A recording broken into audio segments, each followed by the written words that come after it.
By the early 1940s, the battlefields of the Second World War had become places of unprecedented violence. Shell fragments tore through flesh with mechanical efficiency. Machine gun fire cut down men in seconds. Wounded soldiers lay scattered across mud, sand, and snow, bleeding not only from visible wounds but from injuries medicine could scarcely understand, let alone treat in time. Many did not die from the force of the weapon itself. They died slowly of shock, of infection, of blood loss, often within reach of help that arrived too late. Military medicine had been built for another kind of war. Field dressings, morphine syrettes, and improvised surgeries had once been enough. Now, they were overwhelmed. Casualty clearing stations filled faster than they could be emptied. Surgeons worked for days without rest, forced to choose who might live and who would almost certainly die. The scale was merciless. For every man saved, another slipped away. Not because his wounds were fatal, but because the body could not endure the delay. There was a bitter irony in this imbalance. Tanks rolled forward with thicker armor. Aircraft flew higher and faster. Artillery grew more precise, more destructive. Yet the science meant to preserve life lagged behind the science designed to end it. Blood transfusions were crude, inconsistent, and dangerously limited. Plasma spoiled. Whole blood was scarce. Even when supplies existed, there was rarely time to use them before shock set in. The modern battlefield had outpaced its healers. Doctors and researchers knew the truth, even if few spoke it aloud. The war was killing men who should have survived. They searched for answers in laboratories and makeshift hospitals alike, driven by a quiet desperation. If blood could not be replaced quickly and safely, no amount of surgical skill would matter. The struggle was not only against enemy fire, but against time itself, a narrowing window measured in minutes. Somewhere amid this crisis, a different kind of weapon was taking shape. It did not explode or penetrate armor. It flowed. It restored, born not from strategy rooms, but from medical necessity. It promised to change the arithmetic of survival on the battlefield. What the wounded soldiers could not know, what most commanders did not yet grasp, was that a solution was already forming, far from the front lines. And when it arrived, it would redefine what it meant to be saved in war. By the middle years of the war, belief hardened into grim certainty. Modern battle inflicted damage on the human body at a scale no army had prepared for. Infantry assaults collided with artillery barrages measured in thousands of shells per hour. Bombing raids transformed cities into fields of debris. The result was not only devastation, but volume, more wounded men in a single day than entire campaigns had once produced. Medical infrastructure, carefully planned on paper, collapsed under the weight of reality. For the wounded soldier, the danger did not end when the firing stopped. Shock crept in silently, draining warmth and consciousness. Blood loss followed, invisible beneath uniforms darkened by mud and oil. Infection set quickly in unsanitary conditions, carried by fragments of metal, fabric, and earth driven deep into flesh. Without immediate intervention, survival became a matter of chance rather than skill. Minutes mattered. Often, there were none to spare. The irony was stark. Medicine had advanced since the last war. Antiseptics improved, surgical techniques refined, anesthesia safer than ever before. Yet the tempo of modern warfare erased these gains. Mechanized units moved faster than evacuation routes could be secured. Air power extended battlefields far beyond hospitals. The science of killing accelerated. The science of saving struggled to follow. Progress, it seemed, had chosen a side. Doctors and medics worked with relentless resolve. They triaged under fire, operated by lamplight, and slept beside their instruments. But effort could not overcome arithmetic. Ambulances arrived too late. Stretchers filled corridors. Many men died not on the front line, but in transit, lost between injury and care. Their deaths carried a quiet cruelty. They had survived the battle, only to succumb afterward. Gradually, this truth reached those who directed the war.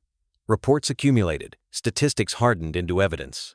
Victory, they realized, depended not only on weapons and tactics, but on whether wounded soldiers could be returned from the edge of death. Something essential was missing. Something portable, reliable, and immediate. The answer would not come from the battlefield itself. It would emerge from laboratories and storage rooms, from scientists forced to rethink blood, time, and survival itself. And when it did, It would alter the balance between life and loss in ways few had imagined. The breakthrough did not arrive with ceremony. There was no parade, no announcement from high command. It emerged quietly, from the disciplined work of physicians and researchers confronted daily with loss they believed could be prevented. The problem was clear and brutal. Men were bleeding to death before surgery could begin, their bodies collapsing into shock long before skill or courage could intervene. The solution, when it came, appeared almost disarmingly simple, a way to stabilize the wounded long enough to keep them alive. At its core was a new approach to blood and plasma, refined for speed, storage, and transport. Instead of relying solely on whole blood drawn under ideal conditions, scientists developed methods to preserve plasma in forms that could be carried forward, reconstituted quickly, and administered under fire. It was not a weapon in the traditional sense. It did not destroy. It sustained. For the first time, medics could replace volume, fight shock, and buy time those critical minutes that separated survival from certainty. Belief followed swiftly.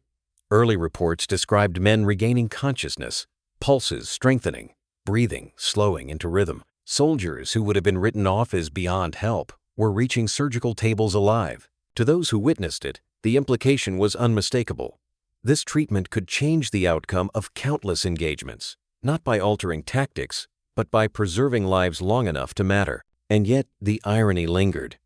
The innovation itself was modest in appearance: glass bottles, powdered plasma, rubber tubing. It lacked the drama of new aircraft or armored divisions. Few outside medical circles noticed its arrival, but quietly, relentlessly, it began to reshape the battlefield's arithmetic. Survival rates shifted. Losses that once seemed inevitable were no longer accepted without question. The struggle, however, was far from over. Early field use revealed flaws. Supplies ran short. Improper storage ruined precious stock. Dosages were debated, procedures refined. Some men could not be saved. Others reacted unpredictably. But even in uncertainty, a pattern emerged. Where the treatment arrived in time, lives followed. From these tentative successes, a revelation took hold. This was not an experiment, it was a foundation. Combat medicine had crossed a threshold, one defined not by heroics, but by preparation. As the war pressed on, this quiet innovation would spread from trial to doctrine. And in doing so, it would force armies to confront a new truth. Survival itself had become a strategy. By this stage of the war, belief had hardened into medical consensus. Blood loss was the primary killer on the battlefield. Not infection, not trauma alone. Hemorrhage. Men were dying because their bodies simply ran out of volume circulation, failing before surgeons ever had a chance to intervene. Traditional methods could not keep pace. Bandages slowed bleeding but did not replace what was lost. Morphine dulled pain but did nothing to stop collapse. The body, drained beyond its limits, surrendered quietly. The shock came with a realization both clinical and profound. Blood itself could be treated as a supply. Plasma, separated and preserved, could be stored for long periods and reconstituted with sterile water when needed. Whole blood, once thought too fragile and dangerous to transport, could be collected, typed, refrigerated, and moved closer to the front. For the first time, medics possessed a means not merely to slow death, but to reverse its approach. A pulse could be restored, blood pressure raised, shock delayed long enough for surgery to matter. The irony was unmistakable. While the war produced weapons of staggering complexity, precision bombers, radar systems, mechanized divisions, it was this elemental intervention that proved most transformative. There was no thunder to its arrival, no visible destruction, just glass bottles, rubber tubing, and careful procedure. Yet its effect rivaled that of any technological marvel. Survival was no longer an exception. It became an expectation. The struggle lay in delivery. Blood spoiled. Plasma required sterile handling. Refrigeration units failed. Front lines shifted faster than supply routes could adapt. Early attempts were uneven, sometimes disastrous. But necessity bred innovation. Mobile blood banks were established. Air transport shortened delivery times. Standardized typing reduced fatal reactions. What had begun as an experiment evolved into a system fragile at first, then increasingly reliable. As transfusions reached casualty stations closer to combat, The change was immediate and measurable. Soldiers arrived alive who would once have been recorded as lost. Surgeons operated on men with stable vitals rather than fading ones. Recovery replaced resignation. The numbers began to shift, quietly but decisively. Medicine was no longer reacting to the battlefield. It was shaping its outcomes. The revelation extended beyond statistics. Military planners recognized that preserving life altered morale, manpower, and strategy itself. A wounded soldier was no longer a permanent loss. Survival became part of operational planning, not an afterthought. And as blood and plasma flowed steadily toward the front, another transformation followed close behind, one that would extend these lessons beyond war and into a world struggling to heal from its aftermath. For the first time in the history of modern warfare, men were surviving what had once been beyond hope. Severe blood loss, long considered an irreversible descent, no longer guaranteed death. Shock, silent, insidious, and swift, was being interrupted. Soldiers arrived at aid stations pale and barely conscious, their pulses thread-like, their breaths shallow. And then, through transfusions and plasma, circulation returned. Color crept back into faces. The body, given time, chose life. Belief followed experience. Medical teams began to trust what they were seeing. Survival rates rose not by chance, but by design. A wounded soldier was no longer assessed only by the severity of his injuries, but by how quickly he could be stabilized. The equation had changed. Time, once an enemy, could now be bargained with. A man who reached care alive had a measurable chance to remain so. The irony was profound. Conditions that had defined the limits of battlefield medicine, massive hemorrhage, traumatic shock, were no longer final judgments. What had once ended in quiet inevitability was now managed through method and preparation. Blood replaced blood. Plasma restored volume. Speed became doctrine. In the midst of unprecedented destruction, the act of preservation grew increasingly precise. Yet the struggle remained relentless. Treatments had to be administered within minutes. Evacuation routes were still dangerous. Medical teams worked under fire, often with supplies measured against incoming casualties. Decisions were compressed into seconds. One delay, one error, could undo everything the new science promised. Progress did not remove pressure. It intensified it. Still, patterns emerged. Where rapid intervention was possible, death retreated. Field hospitals transformed from places of last rites into centers of recovery. Soldiers, who would have been listed among the fallen, were returning to consciousness, then to movement, then, in some cases, back to service. The battlefield, while no less violent, had become less final. The revelation extended beyond individual survival. Commanders noticed the difference. Morale shifted. Wounds were no longer assumed to be permanent losses. Medical capability became a strategic factor, shaping how battles were fought and how risks were calculated. War had not become humane, but it had become more survivable. In these moments of reclaimed life, a new understanding took hold. Medicine was no longer trailing the war, struggling to keep up. It was beginning to lead it. And as these lessons spread across theaters and armies, their implications would reach far beyond the front lines into the future of medicine itself, where war's cruel innovations would be repurposed to save lives in peace. At first, these new treatments were regarded as provisional solutions born of necessity, meant only to endure for the length of the war. Blood transfusions and plasma therapy were tools for crisis, not templates for the future. Many believed they would fade once the guns fell silent, replaced by older routines in calmer times. War, after all, had always produced improvisations that peace soon discarded. The shock came not from theory, but from evidence. Across multiple fronts, survival rates continued to climb. Procedures refined under fire proved consistent, repeatable, and scalable. Medical teams no longer debated whether transfusions worked. They debated how quickly they could be delivered.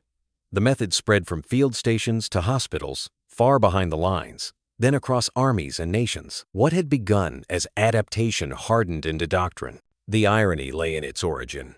A practice developed to cope with mass destruction became one of the most enduring legacies of the conflict.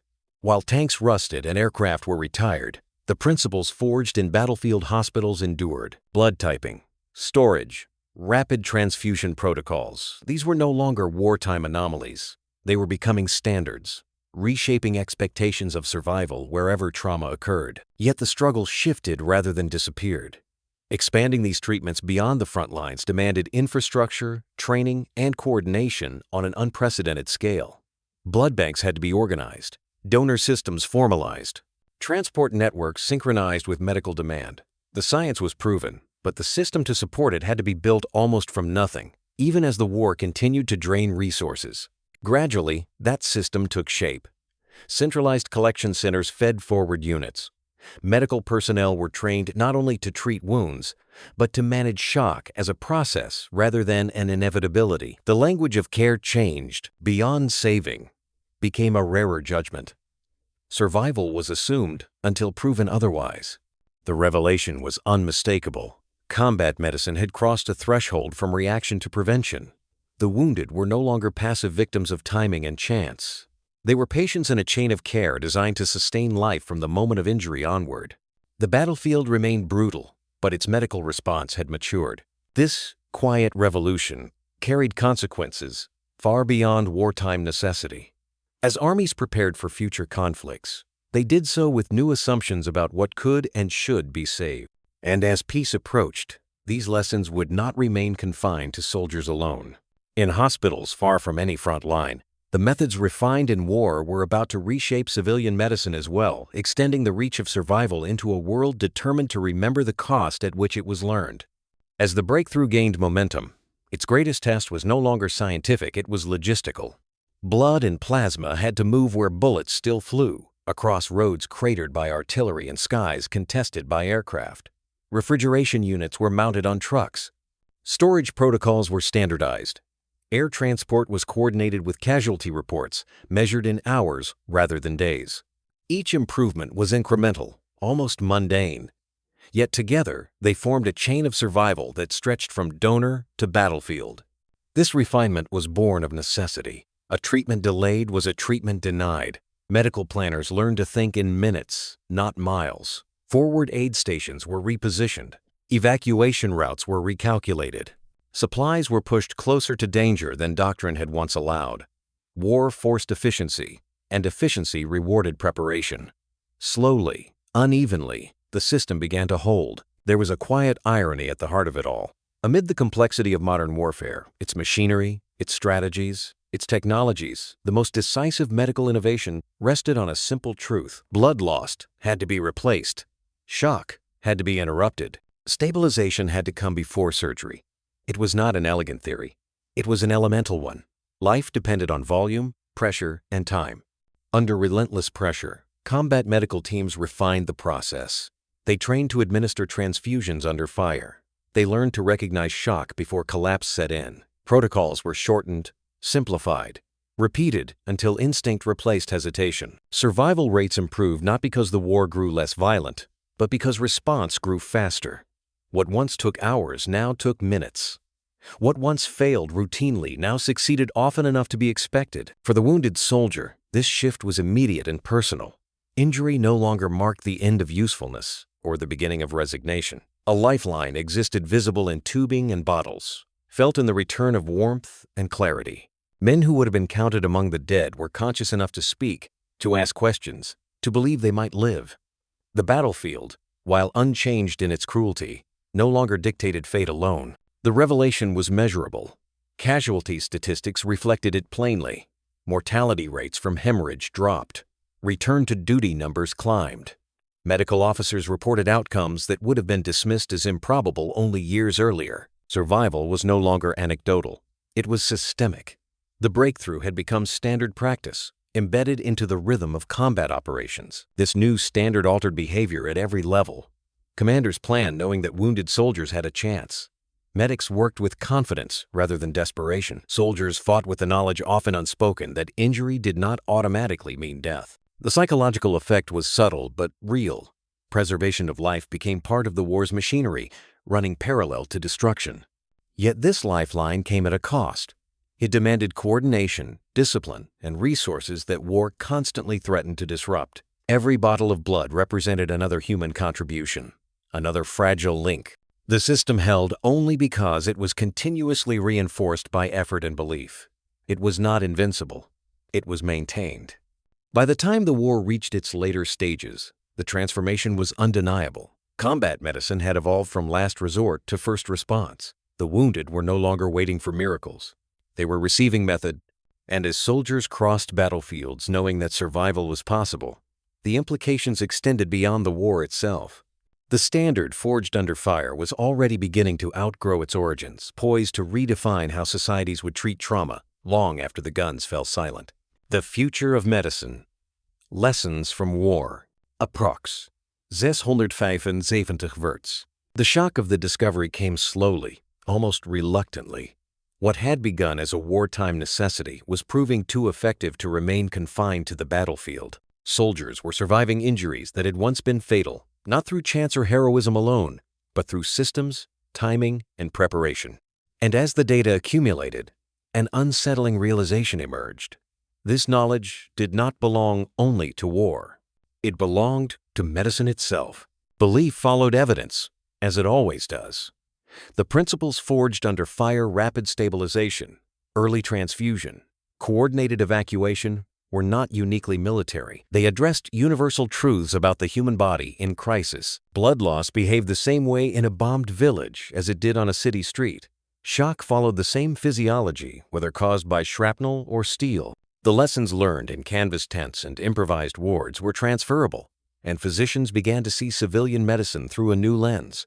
The irony was impossible to ignore. One of the most profound advances in healing emerged not from peace, but from destruction. There were no weapons involved in this battle, only syringes, protocols, and logistics. Yet its impact rivaled that of any campaign. While armies fought to seize territory, medical teams quietly expanded the boundaries of survival. The war, for all its brutality, had forced medicine to evolve faster than decades of calm ever had. The struggle now lay in translation. Battlefield medicine was immediate, decisive, and unforgiving. Civilian hospitals were structured differently, governed by tradition as much as necessity. To apply wartime lessons required rethinking emergency response from the ground up. Ambulance systems had to change. Blood banks had to expand. Training had to emphasize speed alongside precision. What worked under fire had to be adapted for peace without losing its urgency. Gradually, that transformation began. Emergency rooms adopted triage principles refined in combat. Trauma care shifted toward rapid intervention rather than delayed diagnosis. Blood transfusion protocols became standardized, reliable, and central to treatment. The concept of a golden hour, the critical window after injury, entered civilian practice, echoing lessons first learned when minutes meant the difference between life and death. This shift was quiet, almost invisible to those who benefited from it. Patients survived car accidents, industrial injuries, and surgical complications without ever knowing that their care traced its lineage to distant battlefields. The war's influence persisted not in monuments, but in methods. Each stabilized patient carried forward a legacy written in blood and urgency. The revelation, in time, became unmistakable. Combat medicine had not merely solved a wartime problem, it had reshaped the philosophy of care itself. Medicine moved from passive response to active prevention. Survival became an expectation rather than a hope. The systems built to keep soldiers alive under fire proved just as effective in saving civilians under sirens and fluorescent lights. In this way, the war left behind an inheritance both paradoxical and enduring. From chaos came order, from loss came knowledge. The battlefield taught medicine how to move faster, think clearer, and value time as fiercely as life itself. And long after the uniforms were folded away and the guns fell silent, those lessons continued their quiet work, saving lives in places far removed from war, reminding the world that even in humanity's darkest hours, progress can still emerge, measured not in victories won, but in lives preserved. They rarely appeared in photographs. Their names were seldom announced over radios or carved into memorials. While the war elevated generals, pilots, and aces, another group worked in relative obscurity: engineers refining equipment in workshops, doctors bent over operating tables, medics kneeling in mud beside the wounded. Their struggle was not for territory or victory, but for minutes, sometimes seconds, and history often passed them by. These men and women labored far from the spectacle of battle, yet never far from its consequences. In medical tents heavy with the smell of antiseptic and blood, They confronted the war stripped of ideology. There were no enemies here, only bodies broken by physics and time. Each decision carried weight. Each innovation was tested not in theory, but on the living. Failure was immediate. Success was quiet. The irony was unmistakable. As headlines and histories focused on offensives and armaments, the most consequential transformation of the war unfolded without fanfare. No medals were awarded for improved transfusion protocols. No parades honored advances in shock treatment. And yet, these developments determined whether thousands of soldiers would live long enough to return home or die anonymously between the front line and the rear. Engineers solved problems no one else saw.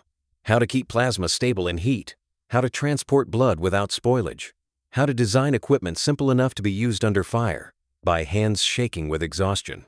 Doctors rewrote doctrine in real time, discarding assumptions that no longer held. Medics absorbed these changes and carried them forward, applying science with calm precision in the most chaotic conditions imaginable. The revelation of their impact came not in celebration, but in numbers. Casualty reports shifted. Survival rates climbed. Men who would once have been listed among the dead were now recorded as wounded, then recovered. Each statistic concealed a human story, a heartbeat restored, a life redirected. These outcomes did not alter headlines, but they altered futures. What made these heroes invisible was the nature of their success. When medicine works, nothing happens. No explosion, no dramatic turning point. Just a man who continues breathing, just a body that holds on. Their victories were measured in absence and deaths that did not occur, families that did not receive telegrams, names that were never engraved in stone. Yet their work reached further than the war itself. The systems they built, the methods they refined, did not dissolve with demobilization. They endured. Civilian hospitals adopted battlefield lessons. Trauma care evolved. Emergency response gained structure and urgency. Long after uniforms were retired, their influence remained embedded in everyday medicine. Still, recognition rarely followed. History prefers spectacle. It favors the visible clash of forces, the drama of advance and retreat. Quiet competence leaves little trace. But without these medical breakthroughs, without the persistence of those who labored in anonymity, the cost of the war would have been even greater. Victory would have been emptier, survival rarer. The true measure of their contribution lies not in what was recorded, but in what continued. Lives lived beyond the war, families formed, futures reclaimed. Their legacy is present each time trauma is treated swiftly, each time blood is replaced before shock takes hold. They did not change the war's outcome with firepower or command. They changed it by refusing to accept inevitability, and in doing so, they left behind a quieter victory, one written not in conquest, but in endurance, reminding us that sometimes the most decisive battles are fought where no one is watching. The shock was not sudden, but cumulative. It arrived in reports, in ledgers, in numbers that no longer aligned with old expectations. Soldiers who should have died were living. Men pulled from wreckage, drained of blood, unconscious from shock, were surviving long enough to be evacuated, operated on, and in some cases, returned to duty. What had once been considered miraculous was becoming routine. The battlefield had not grown less lethal, but death had begun to lose its certainty. Belief followed slowly, shaped by repetition rather than optimism. Allied commanders began to understand that something fundamental had changed. Battles were still won with strategy and firepower, but their cost was shifting. Casualties were no longer an irreversible subtraction. Wounded soldiers were returning not only alive, but capable. The war was no longer consuming men at the same relentless rate. Preservation had entered the equation. This realization carried weight beyond morale. It altered planning. Offensive operations assumed higher survival. Medical evacuation routes were protected as carefully as supply line. Blood, plasma, and trained personnel were treated as strategic assets. The front line no longer ended where the shooting stopped. It extended backward through aid stations, field hospitals, and transport aircraft. The war effort now depended on what happened after the bullet struck. The irony lay in its simplicity. Amid tanks, bombers, and artillery, the visible engines of destruction, the most decisive weapon proved to be restraint. The ability to stabilize rather than overwhelm, to intervene rather than accept loss. The war's deadliest problem was not how men were injured, but how long they could be kept alive afterward. And medicine, quietly, had solved part of that equation. As survival rates climbed, the change became undeniable. Statistical curves bent upward.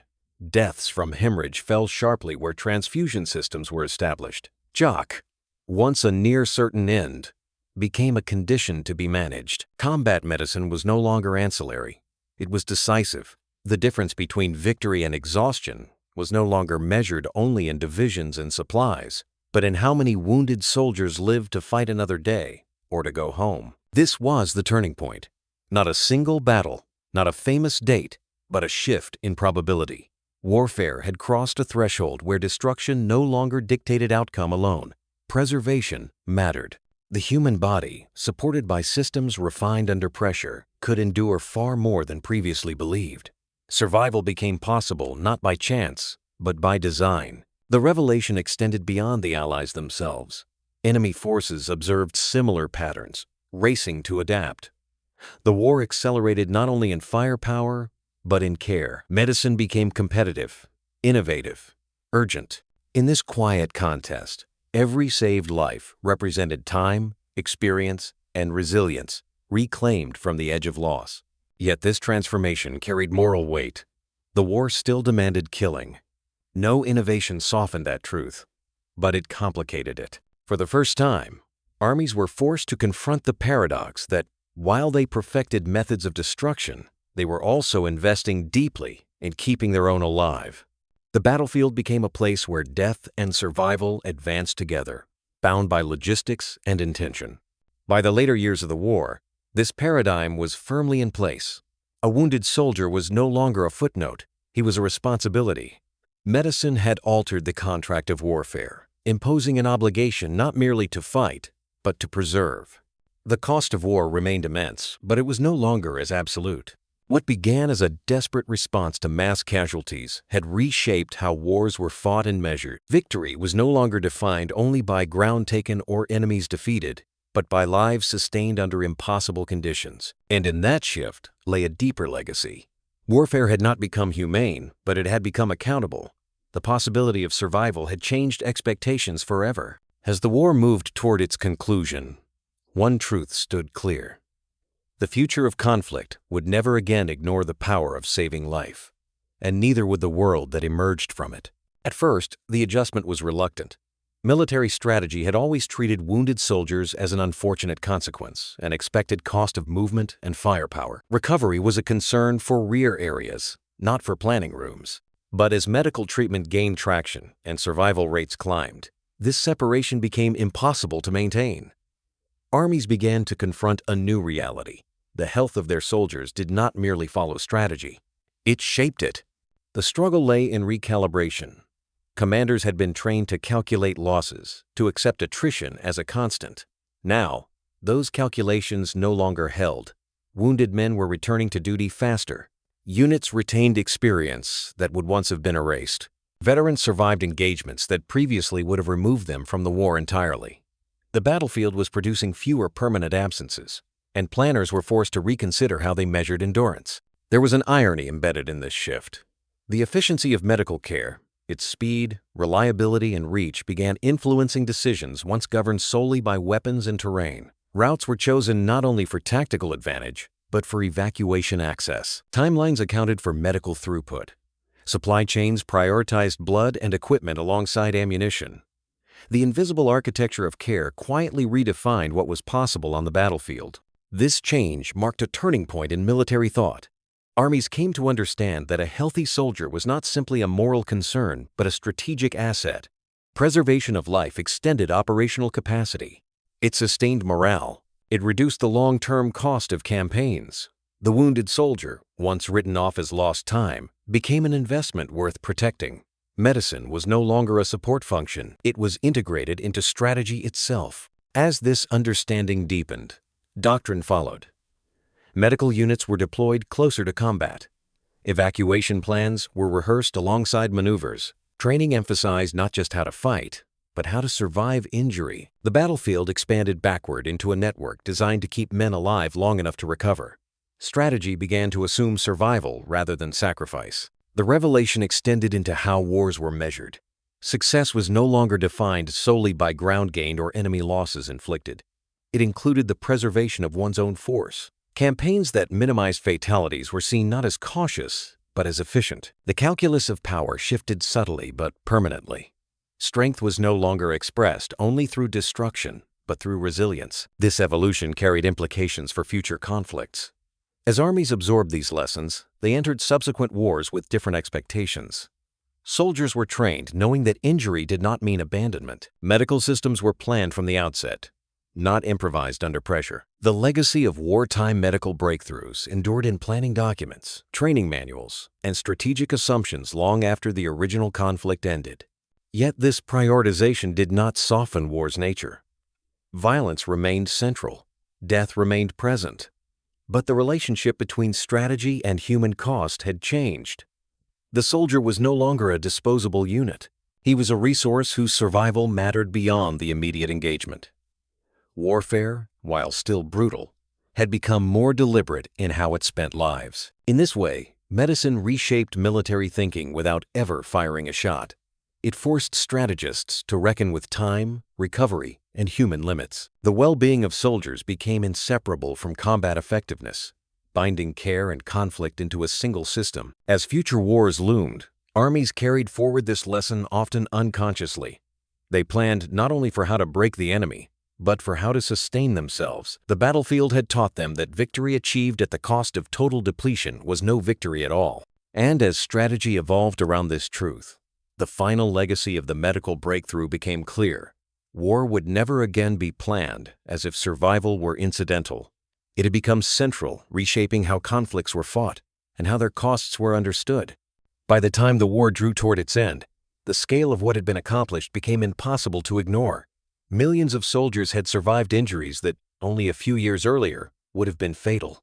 They lived not because the war had spared them, but because medicine had refused to accept the limits once imposed by distance, shock, and blood loss. The ledgers told the story plainly. So did the men who returned home bearing scars instead of headstones. The shock lay not only in the numbers, but in what they represented. Entire generations had been preserved where history once expected absence. Families were reunited. Communities regained sons, brothers, and fathers who would otherwise have vanished into statistics. The war had taken much, but it had not taken all it might have. Against the prevailing logic of destruction, survival had asserted itself. There was an irony woven deeply into this outcome. The war would be remembered for battles won and territories reclaimed, for the collapse of regimes and the redrawing of borders. Yet one of its most enduring victories was invisible on maps. It existed in hospitals, in protocols, in expectations. The true gain was not only land held, but life preserved. In a conflict defined by loss, medicine had quietly expanded the future. When the fighting finally ceased, the turning point became clear. The end of the war did not mark the end of its medical influence. On the contrary, the advances forged under fire outlived the conflict that demanded them. Blood banks remained. Transfusion protocols endured. Trauma care retained its urgency. The systems designed to keep soldiers alive were not dismantled, they were refined, institutionalized, and carried forward. Doctors who had learned their craft in field hospitals returned to civilian practice changed by what they had seen. They brought with them a new understanding of time, shock, and intervention. Emergency medicine absorbed battlefield discipline. The concept of rapid response, of treating trauma as a race against minutes, became standard. Hospitals adopted lessons born in tents and trucks, often without acknowledging their origins. The revelation was global. Nations rebuilt not only cities, but healthcare systems informed by wartime experience. Trauma centers emerged. Ambulance services expanded. Blood donation became organized and normalized. What had once been experimental became routine. The legacy of combat medicine embedded itself into everyday life, saving civilians who would never know the circumstances that shaped their care. This legacy carried moral weight. It forced a reckoning with the paradox of progress born from catastrophe. War had accelerated innovation at an unbearable cost, yet the knowledge it produced could not be undone. The challenge became how to honor the lives lost while preserving the lives saved. Medicine, unlike weapons, could be repurposed without regret. Its value increased with each application removed from violence. In time, the connection between war and healing faded from public memory. The practices remained, but their origins blurred. What endured was expectation. People came to believe that survival was possible, that trauma could be managed, that help would arrive in time. This belief, once radical, became foundational. The war ended, as all wars do, with exhaustion and reckoning. But from its aftermath emerged a quieter inheritance. Not a monument, not a victory parade, but a transformation in how humanity responded to injury and crisis. The battlefield had forced medicine to confront its own limitations and surpass them. In the end, this was the war's most enduring legacy. Not the weapons perfected, nor the strategies refined, but the lives that continued because someone, somewhere, refused to accept that death was inevitable. What began as an emergency response became a permanent promise that even in humanity's darkest conflicts, the work of healing would not only endure, but define what came next. The consequences of wartime medicine did not end with demobilization. They unfolded quietly, across decades, in places far removed from battlefields. Emergency rooms, ambulances, and operating theaters began to reflect lessons first learned under fire. Trauma care improved not through a single invention, but through an inherited mindset. That time mattered. That shock could be reversed. That blood loss was not a sentence, but a condition to be treated decisively. In the years that followed the war, civilian hospitals absorbed these practices almost without ceremony. Blood banks became permanent institutions. Transfusion protocols were standardized and refined. The idea that blood should be readily available, stored, typed, and transported with precision became an expectation rather than an exception. What had once required wartime urgency now defined peacetime competence. There was a deep irony in this transition. Techniques born from mass injury and destruction evolved into the backbone of everyday healthcare. Car accidents, industrial injuries, surgical complications. These crises were now approached with the same principles that had stabilized soldiers on shattered terrain. The battlefield's demands reshaped the civilian response to trauma, even as memories of their origin faded. Emergency medicine itself began to change. The concept of rapid intervention moved from theory to practice. Ambulance services expanded their role, becoming mobile extensions of the hospital rather than mere transport. Paramedics were trained to stabilize patients before arrival, echoing the forward aid stations of wartime.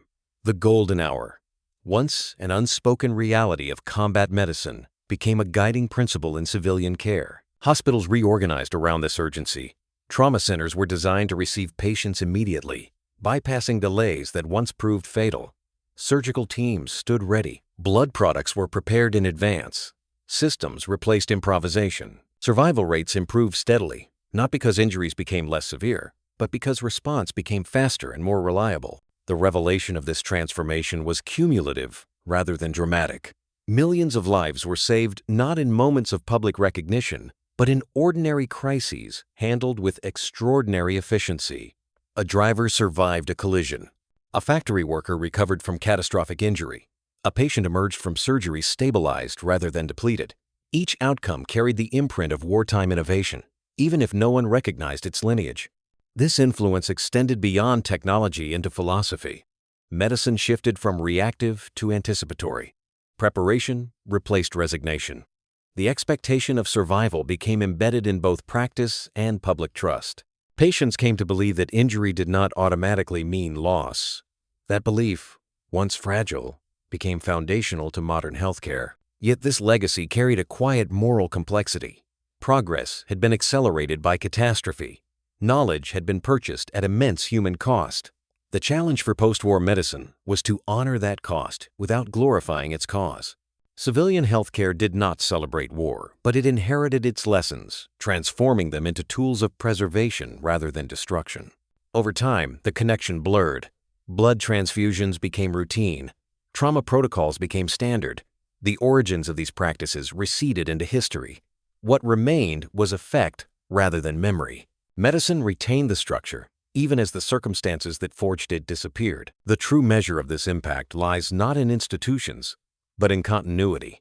Every stabilized patient, every life extended by timely intervention, reflects a chain of learning that began in chaos. The battlefield taught medicine how to move faster, think clearer, and value time with uncompromising seriousness. In this way, the war's medical legacy escaped its context. It crossed generations and borders, saving lives that would never know its origin. What began as a response to unprecedented destruction became a permanent feature of healing. And so, long after the last uniform was folded away, the work continued quietly, persistently proving that even from humanity's most violent chapters, a discipline devoted to saving life could emerge stronger, more capable, and enduring beyond the war that shaped it. They did not march in victory parades. Their names were not broadcast over radios or etched into the public memory of the war. When the fighting ended, many of them returned quietly to laboratories, hospitals, and classrooms, carrying with them experiences few would ever ask to hear. Yet the engineers and doctors who reshaped combat medicine had altered the course of history as surely as any battlefield decision. These innovators worked under conditions that rewarded precision and punished error without hesitation. In workshops crowded with improvised equipment, engineers tested storage containers, refrigeration systems, and delivery mechanisms with one question in mind: would this work when lives depended on it? In operating tents, doctors learned through repetition and loss, refining techniques that stabilized patients faster and more reliably than ever before. Their environment was unforgiving, their feedback immediate. The irony of their contribution lay in its invisibility. At the time, their work was considered practical, even routine. There were no ceremonies for improved transfusion protocols or safer plasma preservation. Success meant absence, fewer deaths, shorter lists, quieter nights. In a war defined by spectacle, this kind of achievement rarely drew attention. Yet its impact accumulated relentlessly. Many of these men and women understood what they were building, even if few recognized it. They saw patterns emerge where chaos had once ruled.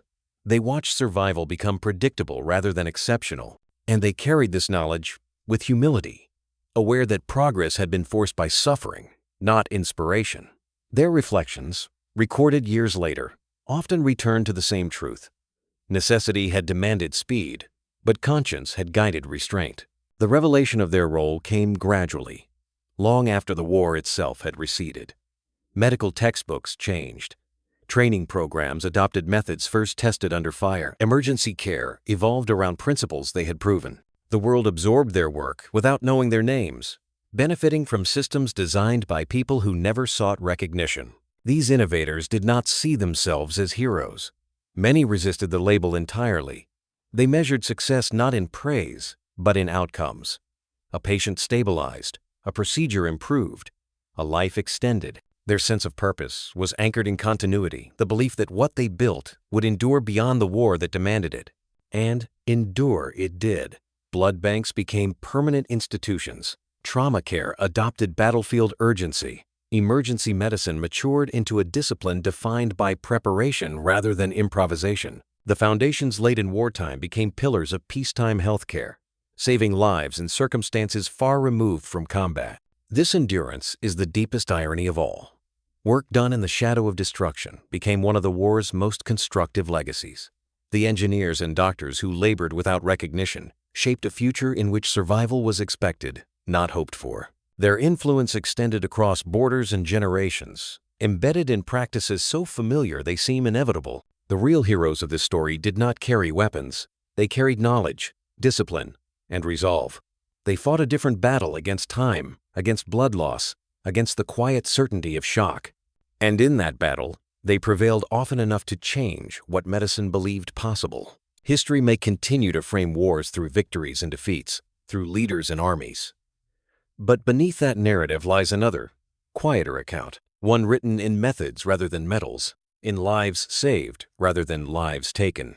It is there, in operating rooms and emergency wards across the world, that the legacy of these unsung innovators endures proof that even in humanity's most destructive moments, the work of preservation can leave the deepest mark. In the end, the war left behind a lesson that could not be captured by maps or tallied in surrender documents.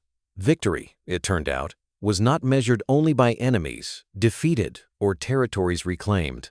It was measured in the lives that continued, men who walked away from wounds that once guaranteed death, who returned home bearing scars instead of silence. In war, the real triumph was not only destruction overcome, but survival secured. This realization marked a moral closure forged under pressure.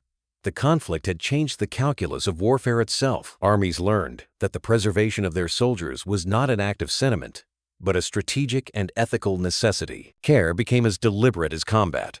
The wounded were no longer treated as the war's inevitable residue, but as lives worth immediate and sustained effort. In the midst of violence, a countercurrent took hold, one that insisted life could still be defended.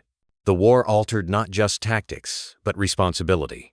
Medical systems moved from the margins to the center of planning. Blood, plasma, evacuation routes, and trained personnel became as essential as fuel and ammunition. The battlefield extended backward into a continuum of care that acknowledged a simple truth. A soldier's value did not end with injury. Preservation was no longer incidental.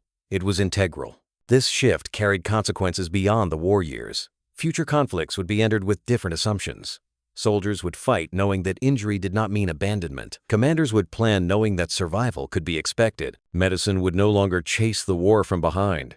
It would stand beside it, shaping outcomes as decisively as strategy or firepower. Warfare, while still brutal, would never again be indifferent to the fate of its wounded.